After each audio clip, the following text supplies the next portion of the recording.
The year was 1873, and the Arizona Territory baked beneath an unforgiving sun. The wind carried the scent of dust and gunpowder through the lonely valley where Fort Whitley stood, a weary outpost clinging to order in a land that refused to be tamed. Inside its wooden walls, Clara Whitmore moved like a breath of calm amid chaos. She was not a soldier, nor a settler seeking fortune. She was a nurse, young, steadfast, and determined to bring a touch of mercy to a place that had long forgotten what mercy meant. Clara had come west 2 years earlier after losing her brother, Thomas, in an Apache raid. She'd buried her grief in service, tending to wounded men whose bodies bore the marks of war and whose hearts carried bitterness deeper still. She had learned to stay quiet, to do her duty, and to never question orders. Until that morning, the fort was unusually tense that day. Rumors rippled through the ranks like wind through prairie grass. They had caught him. Taza, the fiercest Apache warrior alive, the man who had outwitted and outrun cavalry units for years, had finally been captured after a brutal skirmish in the canyons. Soldiers spoke his name with a mix of awe and hatred. The Panther of the Desert, they called him, a ghost in the night, a legend carved in blood and fear. When Clara entered the infirmary, she found chaos. The men who had brought Taza in were nursing their own wounds, whispering about how he'd fought even with a bullet in his shoulder. Then her commanding officer, Colonel Reed, turned to her with a cold gleam in his eye. "Whitmore," he said, "you'll tend to the prisoner. Clean him up. He's to be questioned at dawn." Clara froze. "Sir, isn't that? He's human enough to bleed." Reed cut her off, his tone dripping with contempt. "Make him presentable. And don't get any foolish notions about kindness. He's killed more men than you've ever met." The soldiers laughed, but Clara didn't. Something in the colonel's tone unsettled her. She gathered a basin of warm water, soap, and clean rags, her hands trembling slightly. As she walked toward the holding cell, the weight of every footstep pressed into her chest. When she entered, the air changed. The man chained to the wall was unlike any she'd seen. His skin was bronzed by the sun, his chest marked with scars, some from battle, some from whips. His black hair, tangled and matted with dirt and blood, hung over his face. But when he looked up, she saw his eyes dark, steady, unyielding. There was no fear in them, only fire. For a moment Clara couldn't breathe. This was the man who haunted the soldiers' nightmares? He looked broken, yes, but not defeated. He met her gaze with silent challenge, as if daring her to see him not as a monster, but as a man. She set down the basin, her voice barely a whisper. "I've been ordered to clean your wounds." No reply, only silence, deep and steady. She reached for the cloth, and he flinched, not from pain, but pride. His jaw tightened. Slowly she lowered her eyes and spoke again. "I mean no harm." When her hand touched his skin, it was as though time itself hesitated. Beneath the grime and scars, his body told a story of endurance. Every mark carried a history, each one earned, not given. As she wiped the blood away, she felt something shift within her. For the first time since she'd come to this cruel frontier, she saw the truth that no one else dared to. The fiercest Apache was also a man tired, wounded and achingly human. When she left the cell that night, her heart was no longer steady. She had obeyed her orders, but in doing so, she had crossed a line she couldn't yet name. And deep in his silence, Taza had seen something too, a flicker of compassion in a world that had shown him only chains. It was the beginning of everything neither of them had expected. Morning crept over Fort Whitley in streaks of dusty gold. The camp stirred to life with the usual rhythm, boots striking gravel, the clang of metal cups, the distant bray of a mule. But beneath that familiar noise lingered something heavier. The men spoke in low, tense voices about the Apache warrior locked in the infirmary cell. None dared go near him after last night's incident. None except Clara Whitmore when she entered the ward. She carried a basin of warm water, clean linens, and the faintest tremor of doubt. The memory of Taza's eyes, dark, defiant, and strangely calm, had followed her through her dreams. She told herself it was pity, nothing more. A nurse's duty. But deep down, she knew that wasn't true. Something in those eyes had unsettled her to her core. The guard at the cell door sneered as she approached. "Still breathing, nurse? The savage hasn't tried to bite you yet?" Clara ignored him, though her jaw clenched. "Open the door," she said quietly. The guard hesitated. "You sure about this? He's not chained like before. The colonel said to let him move so you could do your work." His tone dripped with mockery. "I'm sure," she replied, her voice steadier than she felt the lock turned, and the door creaked open inside. Taza sat against the wall, his head bowed slightly. His wrists still bore red marks from the iron cuffs. The moment Clara stepped inside, he looked up, and their eyes met, his unreadable, hers uncertain. "I've brought water," she murmured. "You need to be cleaned properly. Your wounds could fester." He said nothing, only watched Clara. Set the basin down beside him and dip the thea cloth into the steaming water. The scent of soap mixed with desert dust. When she reached toward his shoulder, he shifted sharply, the muscles in his arms tightening. "I won't hurt you," she whispered. For a long moment, he stared at her hand. Then, slowly, hesitantly, he nodded once. She began to wash the dried blood from his skin. Every stroke revealed more of the man beneath the warrior's mask. His body was carved by hardship, not vanity, each scar a testament to survival. Clara worked carefully, her movements deliberate, gentle. She had tended to countless men before, but never like this, never with her heart pounding so wildly. At one point, her fingers brushed the edge of an old burn across his ribs. He drew in a sharp breath, not from pain, she sensed, but memory. "Who did this?" she asked before she could stop herself. He hesitated, his voice low and rough. "White soldiers. Long ago." The words struck her harder than she expected. She lowered her gaze, ashamed of what her own people had done. "I'm sorry," she said softly. He looked at her then, truly looked, his eyes searching hers for deceit. When he found none, something inside him softened, almost imperceptibly. "You are not like them," he said in halting English. Clara's heart twisted. "Neither are you." She whispered for a long while. They said nothing. Only the sound of water dripping from the cloth, the quiet rhythm of her breath, and the distant murmur of soldiers outside. The space between them seemed to hum with an unspoken understanding. When she finished, she took a clean linen and wrapped it gently around his shoulder wound. "You'll heal faster if you rest," she said, avoiding his gaze. But before she could stand, his voice stopped her. "Why?" She turned. "Why what? Why help me?" The question hung heavy in the air. She searched for an answer that made sense. "Because you're hurt. Because someone has to." He studied her for a long moment, then gave a single faint nod, as if testing the weight of her words. When Clara finally stepped out of the cell, her hands were still trembling. The guard smirked as she passed, but she didn't hear him. Her mind was far away, still back in that quiet room where a nurse had washed a warrior's wounds. And for a brief, impossible moment, the world had forgotten what side they were on that night. As the desert wind howled beyond the fort walls, Clara couldn't sleep.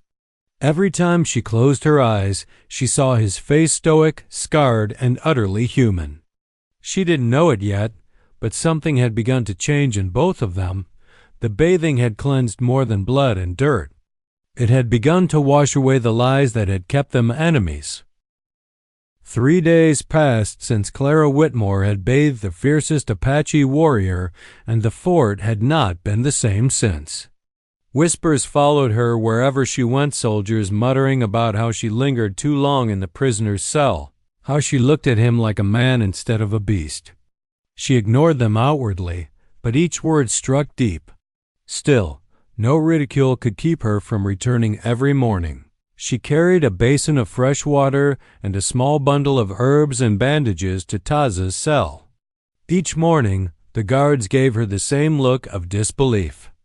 "You'd think she was tending a wounded saint," one of them joked. But inside that dim cell, something unspoken grew between nurse and prisoner, a fragile thread of understanding. Woven through silence, Taza had begun to speak. At first, his words were slow, broken, half Apache, half English. Clara learned to listen more than she spoke.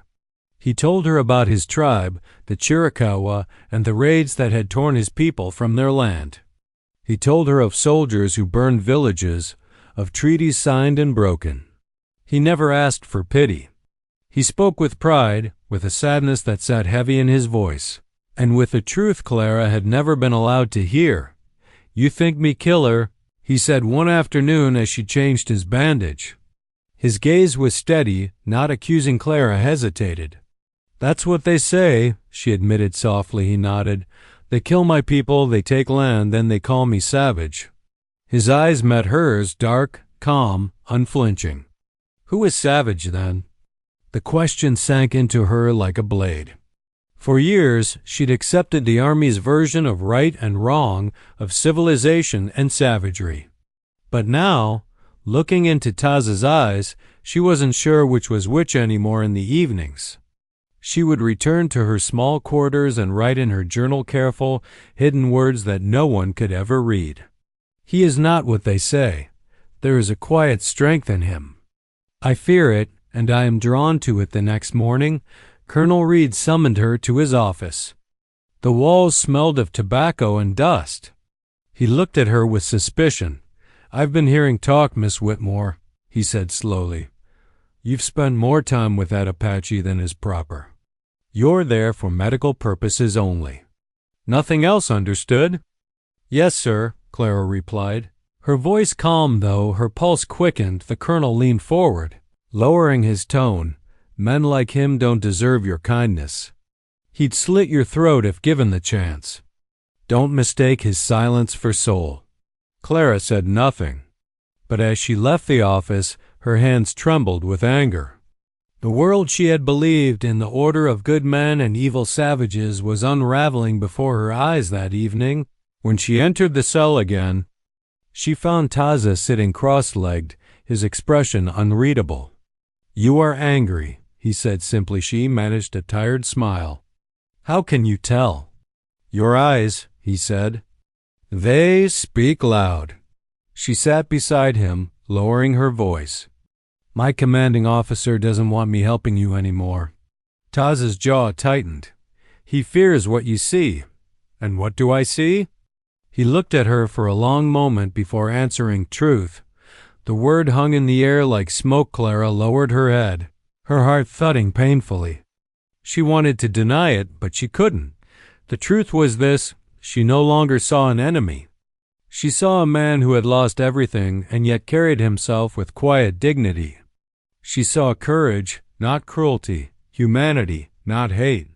When she rose to leave, Taza spoke again, his voice softer than before. "You carry pain," he said. "I see it in you." Clara turned. "My brother," she whispered. "He was killed in a raid. Years ago." For a long moment, there was only silence. Then Taza said, "War takes from all. Not only one side." Tears welled in her eyes. She wanted to hate him, but his words made that impossible. As she walked out into the cool desert night, Clara realized something terrifying and beautiful. The man she was supposed to despise was the only one who truly saw her, and with every secret they shared, the chains between them loosened even as the walls around them began to close in. The wind shifted that evening, hot, dry, and restless, as if the desert itself sensed what was about to unfold. Clara Whitmore moved through the dim corridor of the fort with her heart heavy and her mind in turmoil. Taza's execution had been set for sunrise. The order came down swiftly, without a hearing, without mercy. The colonel had declared it justice. The soldiers called it revenge. Clara called it wrong. She had tried to reason with Colonel Reed, pleading that Taza was no mere killer, that he had saved no one's life but fought only for his people's survival. Her words had fallen on deaf ears. "You're too soft, Miss Whitmore," Reed had said. "You can't fix savagery with sympathy." But that night, sympathy had nothing to do with what she planned to do. The sky outside was a black ocean of stars when Clara slipped from her quarters. In her hand, she clutched a small iron key, the one she'd quietly taken from the guardroom earlier that day. Her steps were silent on the wooden floorboards, her breath shallow and quick. The fort slept, save for the low murmur of guards and the occasional creak of metal against stone. When she reached the cell, Taza was awake, sitting in the corner with his eyes fixed on the moonlight spilling through the narrow window. He turned as she entered, and for a heartbeat, they only looked at each other, two souls caught between duty and desire. "They will kill you," he said softly. His English halting but clear. "Not if you go now," Clara whispered. Holding up the key, he frowned, his brow furrowed in disbelief. "You help me escape? You break your people's law?" Clara swallowed hard. Maybe their law isn't right. For a long moment, Taza said nothing. He stood, towering over her, his presence both powerful and strangely gentle. "If I run," he said, "they will call you traitor. You will lose everything." She met his gaze, her eyes bright with unshed tears. "Then let me lose it. I won't stand by while they kill a man for surviving." A silence passed between them, deep as the desert night. Then, without another word, she unlocked the shackles. The metal fell away with a soft clang, and for the first time, Taza's wrists were free. They moved quickly, slipping through the back passage of the infirmary and out into the open desert. The fort faded behind them, swallowed by darkness. Ahead lay only endless sand, whispering winds, and the uncertain promise of freedom. As they ran, the cool night air carried the scent of sagebrush and rain. The desert was vast, alive, and merciless, but it was also his world, not hers. Taza moved with quiet confidence, guiding her through dry riverbeds and moonlit ridges. When they finally stopped to rest beneath a rocky outcrop, Clara sank to the ground, breathless. Taza knelt beside her, his hand hovering near hers but not touching. "Why?" he asked again, his voice low, almost reverent. "Why risk all for me?" Clara met his gaze, her chest rising and falling. "Because somewhere along the way, you stopped being my prisoner," she whispered, "and I stopped being theirs." For a long moment, neither spoke. The desert around them pulsed with quiet life, the rustle of wind through dry grass, the distant cry of a coyote. Taza reached out then, slowly, giving her every chance to pull away. When his hand touched hers, it was warm, steady, and real. Under that vast, starlit sky, something fragile and forbidden bloomed between them. Not just gratitude, not just defiance love, raw and untamed. Born from shared pain and quiet courage. By dawn, the sound of distant hoofbeats echoed across the canyon. The soldiers had discovered their absence. The chase had begun. Taza turned toward Clara, his jaw set. "We go north," he said. "My people's land is near." Clara nodded, gripping his hand tighter. She had crossed a line that could never be uncrossed. The nurse who once obeyed every order was gone. In her place was a woman who had made her choice. Love over law, truth over loyalty, and a man the world called savage over the safety of silence. The desert sun rose like a blade of fire, cutting across the canyon's rim and spilling molten light over the land. Clara Whitmore and Taza had been running for 2 days, sleeping beneath rocks, drinking from shallow streams, and living on the edge of exhaustion. Yet, for all the fear that stalked them, Clara had never felt more alive. Every mile that carried her farther from Fort Whitley also carried her closer to something she had never known before. Freedom of the soul. Taza moved ahead of her now, silent and alert, His steps barely disturbed the sand. Clara followed, her skirts torn, her face streaked with dust, her heart caught between terror and trust. When they finally stopped beneath a jagged cliff, Taza knelt, touching the earth. "We are close," he said. "My people's land." Clara looked around. The landscape seemed almost otherworldly, red rock spires stretching into the sky, their shadows long and graceful. "Will they accept me?" she asked quietly. Taza glanced at her, his expression unreadable. "They will not trust easily. You are enemy to them. But I will speak for you." By nightfall, they reached a small valley hidden by stone and brush. Smoke curled faintly into the air from a distant fire. When figures emerged from the shadows, men, women, and children, Clara's breath caught. These were the faces she had been taught to fear. Yet she saw not savages, but survivors. An elderly woman approached, her hair silver and her eyes sharp. Taza spoke to her in Apache, his voice low but urgent. The woman's gaze swept over Clara with suspicion. Then, slowly, she nodded. "This is my mother," Taza said in English. "Nalin." Clara bowed her head respectfully. "I mean no harm," she whispered. Nalin's eyes softened slightly.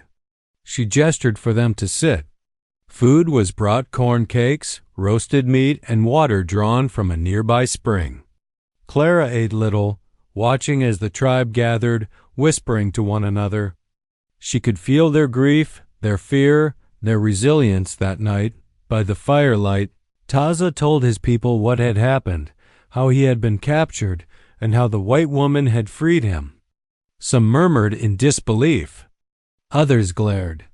Finally, Nalin raised her hand. "If she risked her life for ours," she said, "then her spirit walks the path of truth." For the first time, Clara felt something like belonging. Days passed. Clara helped tend the tribe's sick and wounded, using her medical training to soothe fevers and mend cuts. The people watched her carefully, but gradually suspicion gave way to quiet acceptance. At dusk, she and Taza would sit together on a ridge. Watching the sun sink behind the mountains one evening, Clara spoke softly. "When I left the fort, I thought I was saving you. But now I see you've saved me." Taza turned to her, his eyes reflecting the dying light. "We saved each other."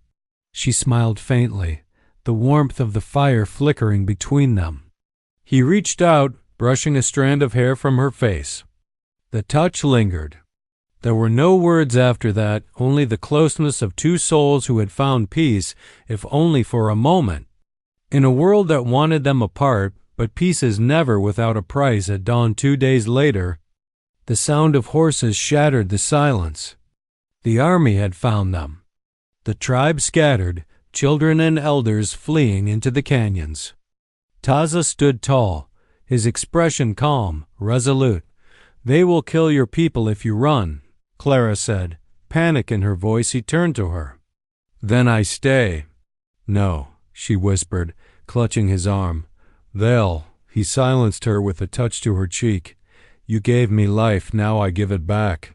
When the soldiers arrived, Taza stepped forward with his hands raised, surrendering to spare his tribe. Clara threw herself before the colonel, tears streaking her face. "Please," she cried. "He's not the man you think he is. He's not the savage they are." The colonel hesitated, seeing something in her eyes, something fierce and unbreakable. For the first time, he faltered that night. The fort did not burn. The tribe was spared. And though Taza was taken away once more, his chains could not erase what had been born between them in that act of sacrifice. Clara understood the truest kind of love, one that forgives, endures, and sets the other free. The seasons turned slowly over the Arizona desert, each sunrise erasing a little of the blood and sorrow that had once stained its sands. Fort Whitley still stood, but much had changed within its wooden walls. The war with the Apache had quieted. Treaties had been signed, and uneasy peace now stretched between two weary peoples. Clara Whitmore remained at the outpost. though she was not the same woman who had once arrived with polished shoes and quiet obedience. The nurse who had tended soldiers' wounds was now a woman marked by both loss and revelation. Her hair had grown longer, her hands rougher, and her heart heavier, but it also beat with a kind of strength she had never known it. Had been nearly 3 months since Taza's surrender. After his capture, the army had taken him north to a reservation camp where he was to be held under the new treaty. Colonel Reed had ordered Clara to stay away, but he no longer looked her in the eyes when he spoke. Even the soldiers had grown silent around her, uneasy, as though she carried a truth they dared not name every evening. Clara walked to the edge of the San Pedro River, a narrow ribbon of silver cutting through the desert. She came there to think, to remember. The first time she had bathed Taza's wounds felt like a lifetime ago. Yet every detail still lived in her memory. The warmth of the water, the steady rise of his breath, the way his eyes had looked at her as though she were not his enemy but his mirror sometimes. She wondered if she had imagined it all those nights beneath the stars. Their whispered words, the touch of his hand in the dark. But when the wind came down from the canyons, carrying with it the faint scent of sage and smoke, she knew it had been real one afternoon. Word came from a passing courier. Taza had been released. The government had signed a new peace order, freeing several Apache prisoners under promise of alliance. Clara read the letter twice, her heart racing. Released. The word felt too small for what it meant. For days afterward, she couldn't sleep. The thought of him out there free beneath the open sky filled her with both joy and ache. She returned to the river each evening, as though drawn by something greater than herself. It was on one such evening, when the sun was slipping low and the desert shimmered in copper light, that she saw it, a small wooden pendant resting on the rocks near the water. She froze. It was smooth and worn, carved in the shape of a panther's head, the same symbol that had been etched into Taza's bow her breath caught. She knelt, lifting it gently into her palm. The wood was warm from the sun, but beneath that warmth was something deeper, a silent message. When she looked up, her heart stopped across the river, half shadowed by the dying light. Stood Tazahi was dressed in simple leathers, his long black hair tied back, the same calm power in his stance. The distance between them seemed endless, and yet she could feel him, his gaze, steady and unflinching. Reaching across the current, neither spoke. They didn't need to. The river carried the words they could not say, the gratitude, the longing, the unspoken promise that what had been born between them could never be taken away. Taza placed a hand over his chest, then pointed toward the rising moon, a gesture she understood instantly. I am free, I remember. Tears blurred her vision as she pressed the pendant to her heart. So do I, she whispered then, as silently as he had appeared. Taza turned and walked into the fading horizon. Disappearing into the crimson dust of the desert, Clara stood for a long time by the river, the pendant clutched in her hand. The wind stirred her hair, soft and warm. Carrying his scent, wild sage and smoke, one last time, she smiled through her tears. Love, she realized, was not always meant to be bound or even spoken. Some love lived in the spaces between silence and memory, in the places the world could not touch. And as the sun sank below the canyon rim, Clara whispered to the wind, "Go in peace. My warrior, you showed me the soul beneath the scars." The river flowed on, unbroken, just like the love they had discovered, fierce and enduring beneath the desert sky.